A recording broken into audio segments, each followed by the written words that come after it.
शान्ताकारं भुजगशयनं पद्मनाभं सुरेशं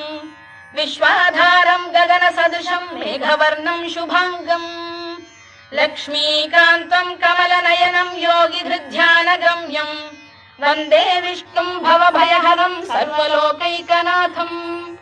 मेघश्यामं पीतकौशेयवासं श्रीवत्साङ्कं कौस्तुभोद्भासिताङ्गं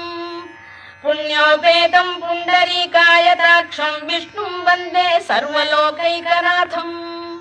नमः समस्तभूतानामादिभूताय भूभृते